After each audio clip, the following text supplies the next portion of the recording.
மேகம் உற்பத்தியானாலும் உப்பு தண்ணீரை மேகம் ஒருபோதும் சிந்தாது.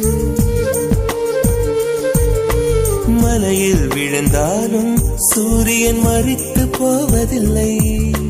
நிலவு கூலியூட்டி தன்னை நீட்டித்துக் கொள்கிறதே. மேகமாய் நானும் மாறேனோ, அதன் மேன்மை குணங்கள் காண்பேனோ. சூரியன் போல